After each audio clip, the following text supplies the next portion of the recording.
la particularité de ce de Toubi Shevat, c'est déjà que quand on parle de le fameux tout là, tout de Toubi Shevat, vous allez voir que le tout, donc le T, c'est un tête, et le ou, c'est un vav. Ok? C'est une manière contournée pour ne pas écrire, parce que c'est 15, c'est le 15. C'est le 15 du mois. Donc, ils ne veulent pas mettre Yud-He, parce que Yud-He, c'est le nom de Dieu, Yah. Ok? Donc, pour éviter de mettre le nom Yah, ils ont contourné, ils ont mis tout, pour avoir toujours le 15, mais en mode 9 plus 6. Ok?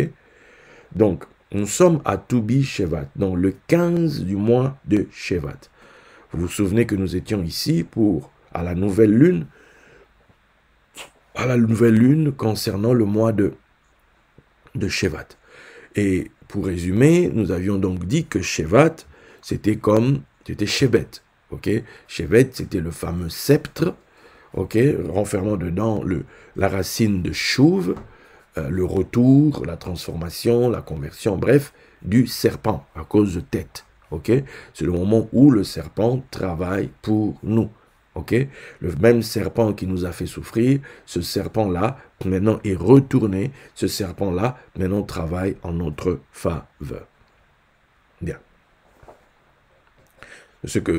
Sinon, l'enseignement est en ligne.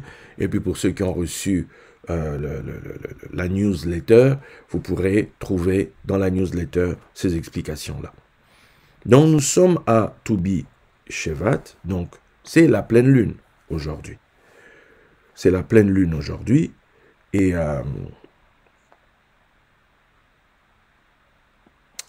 c'est la pleine lune aujourd'hui et je vais commencer par là, ok? Je vais commencer par là parce que Toubi Shevat, c'est un moment spécial puisque dans la tradition hébraïque, on va nous dire qu'il y a 4 nouvel an. Ok? Il y a 4 nouvel an. Je vais vous les citer. Voilà. Il y a le premier Nissan. Ok? Le premier Nissan, c'est le nouvel an pour le compute des règnes. Voilà. Pour le compte des règnes et des fêtes. Nouvel an pour les rois. Premier Nissan. Premier Nissan, c'est mars-avril. Ok? Après, on a le premier Elul. Le premier Elul,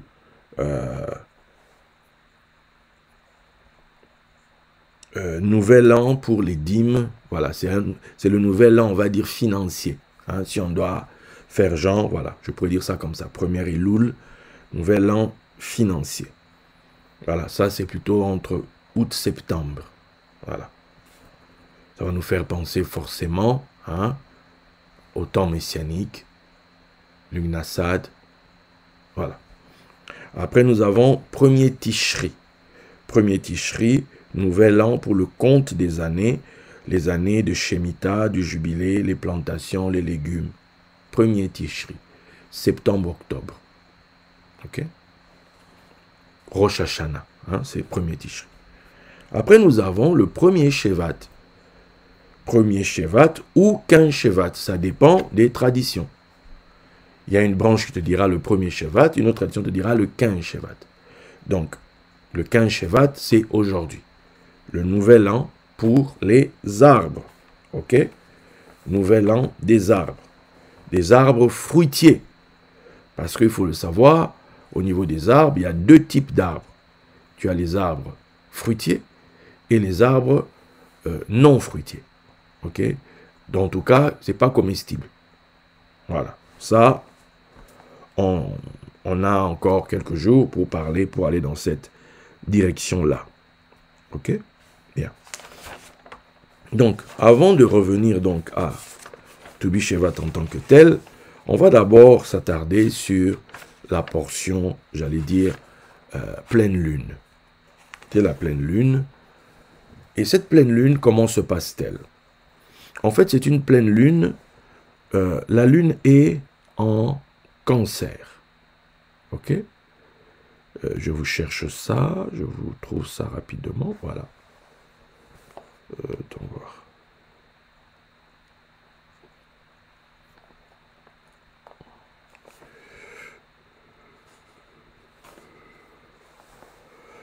Voilà, la lune est là. La lune est en Cancer. Ok?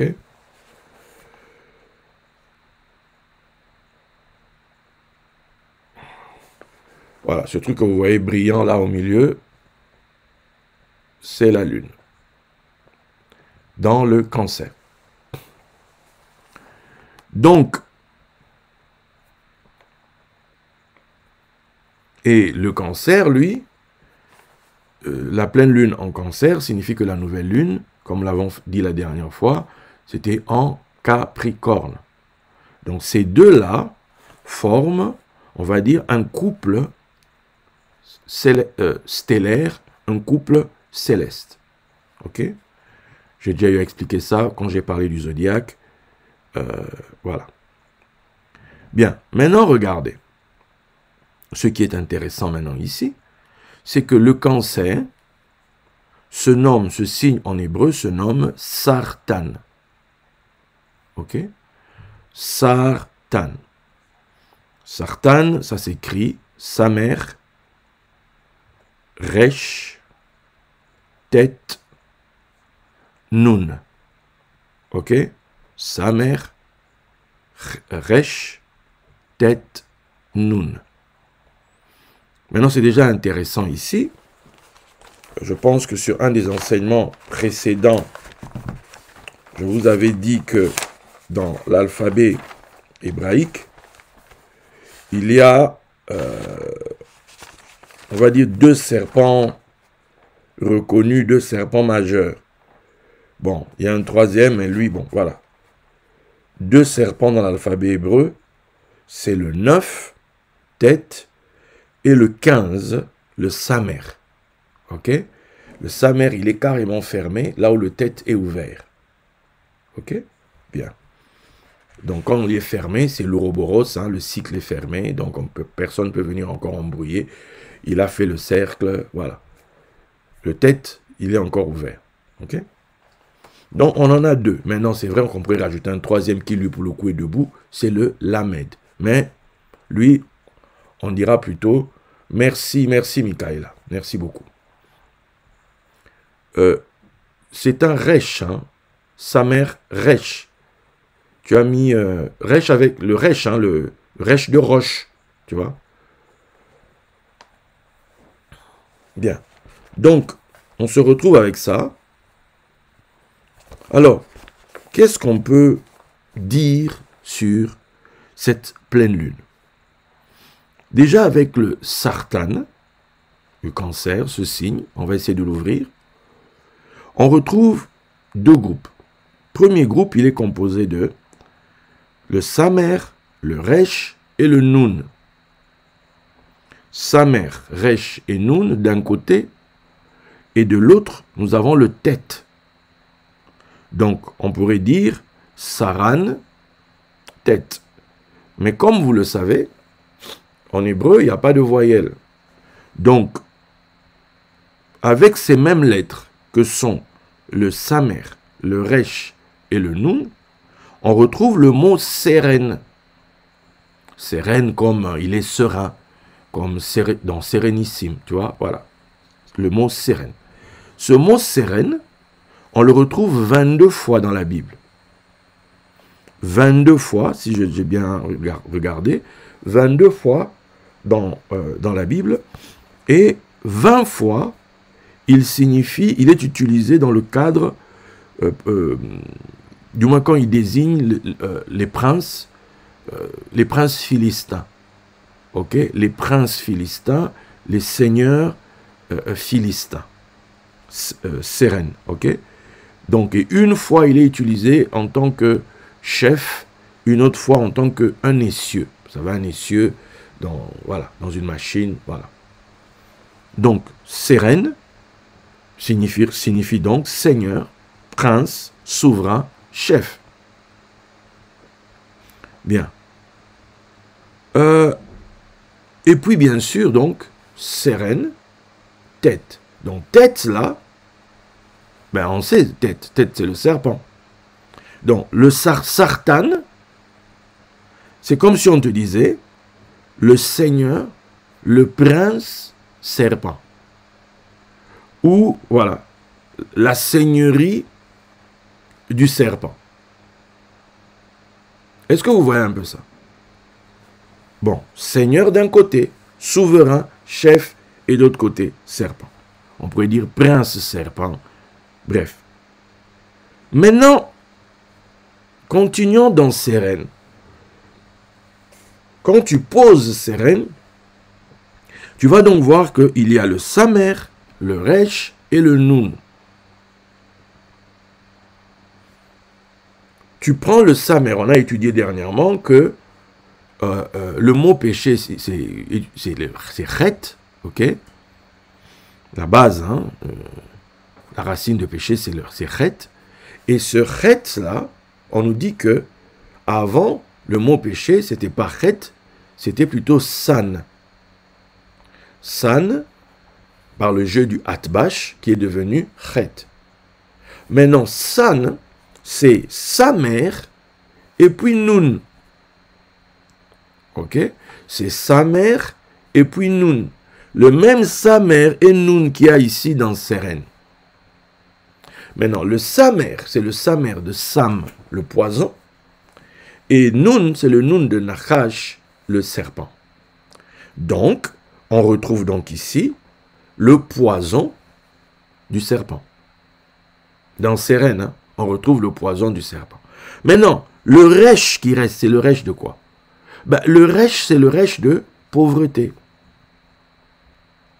Ok? Le Resh, c'est le Resh de pauvreté. Donc,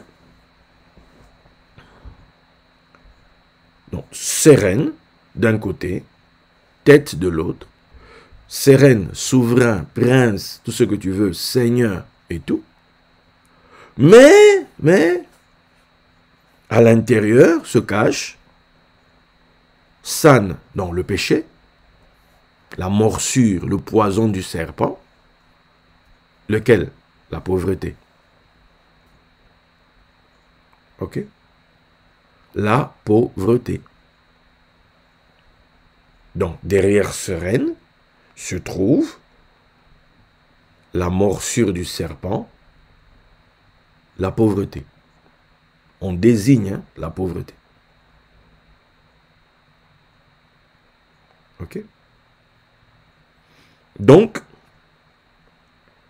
et maintenant, en ayant vu ça, ça c'est maintenant, on est dans Sartan là. On est dans Sartan. On est dans le cancer. Et pour le coup, c'est la pleine lune. Une pleine lune qui va briller dans ce secteur. Une pleine lune qui va resplendir là où se trouvent, j'allais dire, ceux qui sont captifs, ceux qui sont enfermés, puisque vous voyez le cancer, il a ce crabe là, comme ça, hein, ces pinces comme ça. Donc les gens qui sont enfermés dans la pauvreté, on va dire ça comme ça. Ok? Ou on peut même dire que c'est un seigneur, pour le coup, qui est pauvre. Ok? Donc en tout cas, ça concerne ceux qui sont dans la pauvreté. Maintenant, je vous ai dit que le cancer est en couple avec le Capricorne. Le Capricorne, où a commencé cette fameuse pleine lune, c'est la nouvelle lune qui est allée croissant. C'est la lumière de la nouvelle lune qui est allée croissant jusqu'à aller resplendir avec éclat dans le domaine du serpent de la pauvreté, dans le domaine du serpent où les gens sont retenus dans la pauvreté. Alors c'est quelle lumière qui va briller là-bas à la pleine lune? Ben, c'est la lumière du Capricorne. Or, le Capricorne, c'est Guédi. Or, Guédi, c'est Gadi. Est-ce que je suis en train de parler? Et Gadi, c'est ma fortune. C'est ma chance. Donc, c'est la lumière de la fortune qui va briller dans le domaine de ceux qui sont mordus par la pauvreté. Ceux qui ont été, le serpent de la pauvreté les a mordus. Maintenant, dans cette pleine lune, c'est une déclaration qui provient de Guédi, qui provient de Gadi, pour cela, pour dire la fortune est pour vous, pour dire le temps de la pauvreté pour vous est terminé. Est-ce que je suis en train de parler à quelqu'un? Et ça se passe dans quoi? Ça se passe dans Toubi Shevat. C'est au moment de ce Toubi Shevat là, c'est au moment de ce Toubi Shevat là, c'est-à-dire, parce que dit l'Écriture? L'Écriture nous dit qu'il y a un temps pour tout. Il y a un temps pour tout. Un temps pour tout. Sous les cieux, il y a un temps pour tout. Dieu fait toutes choses belles en son temps. Il fait toutes choses belles en son temps. C'est-à-dire, sous les cieux, rien ne peut se faire hors de son temps. Quand une chose se fait hors de son temps, la chose est mauvaise. La chose est mal. Non, il ne fallait pas que ça se fasse. C'est comme un enfant qui doit naître. S'il n'est pas au temps convenu, s'il naît plus tôt, s'il naît plus tard, ça devient un souci. Quand une chose est attendue en temps et en heure, quand ça arrive en temps et en heure, tout le monde est content, tout le monde est heureux. Okay? Donc, il y a un timing céleste, il y a un timing qui régit les événements. On dit la course n'est pas aux agiles, on dit le pain n'est pas aux savants, on dit la faveur n'est même pas aux intelligents, la victoire n'est pas aux vaillants. Tout dépend pour eux des temps et des circonstances, des temps et des coups du sort, des pégas. Ok? Tout dépend pour eux par rapport à ça. Maintenant, quel est le temps? Là, nous sommes, c'est Toubi Shevat, c'est le 15 de Shevat. Or, ce 15 de Shevat, dans l'ère des poissons, nous projette, nous emmène la lumière de Guédi. Ou à Sartane. Ceux qui sont enchaînés depuis longtemps à Sartane, ceux qui sont enchaînés depuis longtemps parce que pris par les morsures de la pauvreté, ceux qui sont là-bas voient cette lumière soudainement briller dans leur prison, voient leurs chaînes tomber, voient les portes s'ouvrir, voient comment on appelle ça?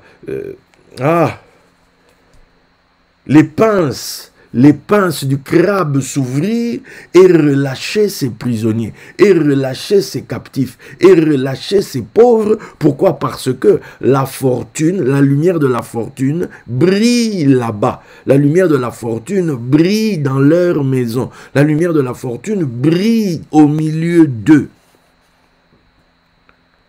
Voici ce que cette... comment on appelle ça? Cette pleine lune de Toubi Shevat nous dit. C'est une annonce, c'est une proclamation. Il est temps que les seigneurs qui sont depuis longtemps couchés dans la pauvreté soient revêtus, soient délivrés de leur captivité et recouvrent leur posture, recouvrent leur dignité. Ici, on parle d'une seigneurie, pour le coup, matérielle, puisque ce nom ou ce mot sérène est utilisé plus de 20 fois en ce qui concerne les princes philistins. Et en l'occurrence, il y en a 5. Et si on parle de 5, il est question de la matérialité. Il est question de la matérialité. Ok? Donc, des seigneurs qui ont été mordus, des seigneurs qui sont comme des gisants de Saint-Denis là-bas, couchés depuis longtemps dans la pauvreté. Couchés dans la pauvreté, couchés dans la honte, et qui ont besoin d'un nouveau départ, qui ont besoin de se relever et d'incarner pleinement leur statut de seigneur. Et un seigneur, c'est quelqu'un qui doit être forcément riche, mes amis. Il faut qu'il soit riche. Il faut que la fortune brille sur lui. Il faut que la chance brille sur lui à nouveau. Ma prière est que cela soit le partage de ceux qui m'écoutent. Ma prière est que cela soit la portion de ceux qui m'écoutent ce soir. Ma prière, c'est ça. Que cela soit ton partage, que on dit l'espérance du juste ne sera point anéantie. L'espérance du juste ne sera point anéantie. Quelle est cette espérance? L'espérance de la gloire. L'espérance de la gloire. J'espère la gloire, peu importe dans quoi je suis assis. J'espère la gloire, peu importe les chaînes ou le donjon dans lequel on m'a jeté, peu importe le coin où le crabe m'a saisi avec ses pinces, ou peu importe l'endroit où la morsure de la pauvreté m'a jeté. Mais l'espérance du juste ne sera point anéantie, dit la Bible. L'espérance du juste. Quelle est cette espérance? L'espérance de la gloire. Je répète, l'espérance de la gloire. L'Écriture dit, le Seigneur a dit à mon Seigneur, assieds-toi à ma droite. Il y a un moment où le Seigneur que tu es doit quitter la poussière, doit quitter l'indigence et s'asseoir à la droite du trône, et s'asseoir dans la gloire divine.